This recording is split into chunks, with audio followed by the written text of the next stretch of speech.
பார் மக்களே, இது வந்து எங்கள் விவசாய தோட்டம் தான். நாங்கள் வந்து தக்காளி வந்து பயிரிடுறோம். இது வந்து எங்களுக்கு வந்து அதிக லாபம்லாம் எதுவும் கிடைக்கிறது இல்லைங்க. நாங்கள் வந்து இவ்வளோ செலவு பண்ணி நாங்கள் வந்து விவசாயம் பண்ணுறோம். ஆனால் வந்து கிலோ வந்து பார்த்திங்கன்னா 5 ரூபாய் 7 ரூபாய் தான் வந்து மார்க்கெட்டில் வாங்குகிறாங்க. இதால் வந்து எங்களுக்கு பெரும் நஷ்டம் தான் ஏற்படுதுங்க ஐயா. இருந்தாலும் நம்ம என்ன பண்ணுறது, விவசாயி ஆச்சே, மக்களுக்காக ஏதாவது பயன்படுதுன்னு சொல்லிட்டு நாங்கள் இந்த தக்காளி போட்டிருக்கேன். அந்தாண்ட பார்த்தீங்கன்னா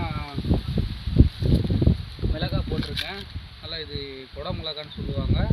இதுவும் நல்ல தரமான பொருள் தான் ஐயா. ஸோ மிளகாவும் போட்டிருக்கேன். இப்போ பார்த்தீங்கன்னா இப்போ தான் வந்து முட்டைக்கோஸ் வச்சுருக்கேன். இப்போ பார்த்தீங்கன்னா இது இப்போ தான் வந்து பூ வச்சுருக்கு. உங்களுக்கு வந்து காய்ச்சலை வந்து காமிக்கிற மக்களே வாங்க. இதை பாருங்கள், இதுதான் பூ. இப்போ வந்து இது வந்து அறுவடையில் இருக்குது. இந்த பூ வந்து பார்த்திங்கன்னா எங்கள்கிட்ட வந்து 5 ரூபான்னு சொல்லி தான் வாங்குகிறாங்க. அதனால் எங்களுக்கு போதுமானதாகவும் இல்லைனாலும் நாங்கள் ஏதோ வந்து மக்களுக்கு பயனுள்ளதாக இருக்கட்டும் நாங்கள் விவசாயம் பண்ணிகிட்ருக்கோம் மக்களே. நன்றி.